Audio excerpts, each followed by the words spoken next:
Hey everybody, I am Kate with Crate Insider. I'm Steve Hendren from Hendren Racing Engines. Yes, and If I can pronounce it. there we go. And this week we're actually filming in my office because the shop, it doesn't have air conditioning, and so it's getting a little bit warmer. I'm sure you've all noticed it too. So I thought, hey, we're going to try something new, slightly different environment. A quick announcement is that Crate Insider, we will be closed on Monday for Memorial Day. As will we. Yes, so you're closed too. But we are going to be open on Friday, May 22nd. So if you're wanting to place orders, don't have to worry. We will be open. Are you guys open on Friday too? Oh, yeah. Okay, so we're both open on Friday. In case you have any questions for him or you need any products from us, then you can go ahead and place those orders. But otherwise, we'll resume shipping on Tuesday. Now, with that, let's go ahead and jump into a question that we've gotten from the audience. And if you have questions, feel free to drop them in the comments wherever you're seeing this video, and then we'll take a look at some products. So that question that we received was wondering if our fuel log and our bypass regulator would work with methanol. So Steve, 100% it works with methanol, yes. Everything's hard anodized, so like it's good to go. So the only fear of methanol in a fuel system is you generally going to be, open aluminum somewhere in the system because that methanol eats the aluminum. Okay. And when it eats that aluminum, it takes all those flecks, puts it in your engine, and corrosion. Everything goes straight in the carburetor and gels up, basically. Okay. It's nasty. Yeah. Well, so that was a really good question, and yes, and I would say we can even expound on that too. It will also work with the 85. Yeah. This also works with your any kind of race gas, pump gas, everything. So if you're looking for a fuel log or a fuel log with a bypass regulator, then you don't have to worry about the fuel. Nope. So with that, let's go ahead and jump into some products. All right, in this product spotlight, taking a look at our Walker air filters. Now, we just got a brand new shipment, so a new pallet came in, and we are fully stocked with all of our Walker products. And in front of me here, I have both an oiled filter, the traditional oiled filter, as well as the dry media filter. And Steve, I would love to hear your insights as an engine builder on the difference between these and the right choice for. Well, I mean, I can tell you my preference, and I prefer the oil system. Mm-hmm. If a guy doesn't want to get into cleaning, washing, oiling every week, then the dry media works great. You can run these about 3 or 4 shows and call it good and buy another one. Oh wow! Now, you can blow them out. You can clean them. You can, but from my personal experience, I prefer this because we can wash them, make sure everything's out of there. Whereas it's kind of hard to blow some of that stuff out sometimes. Okay. Now, one thing to watch out for when you do have the oiled filter is just make sure you don't over oil it. Yeah. I know a lot of folks ask us with the oil that we sell from Walker, it comes in a container with just a little pour spout.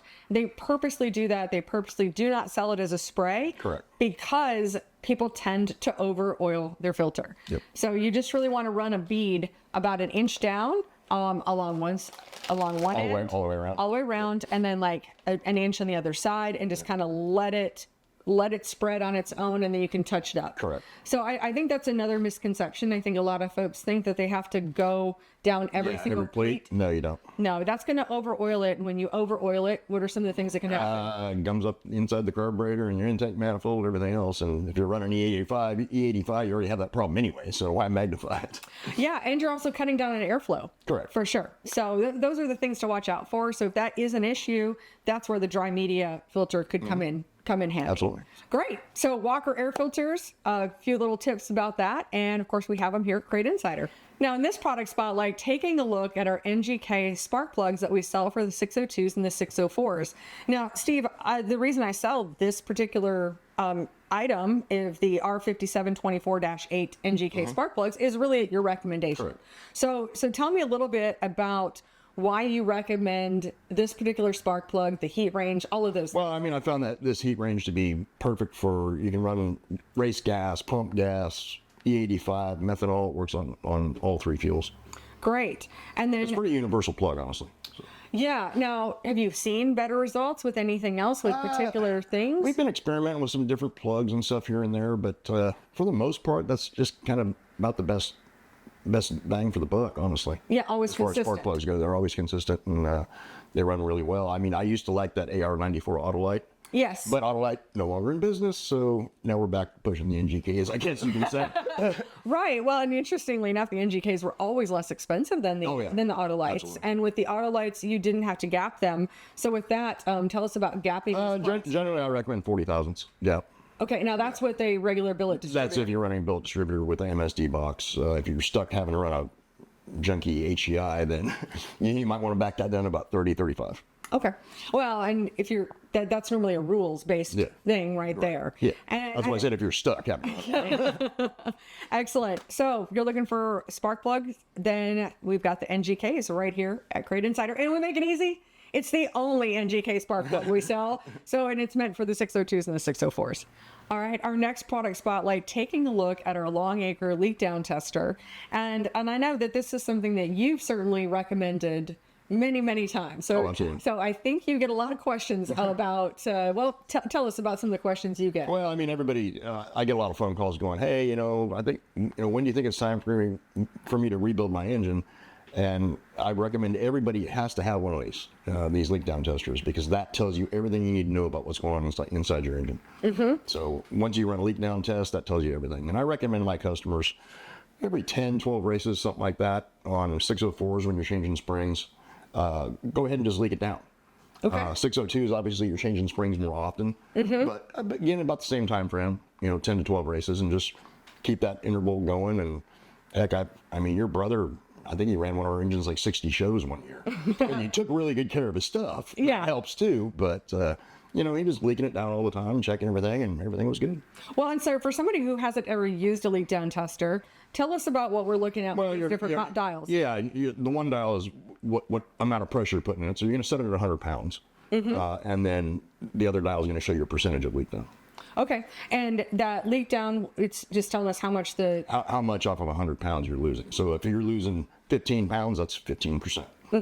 And when is the right time for when we look at that percentage? When's the right time? Well, I recommend guys do it cold, honestly, and anything over about 15%, it's about time to rebuild one. But I had a customer here recently that he did it cold, and he was getting like 35, 40% leak down on an engine that had only been run like 7 times.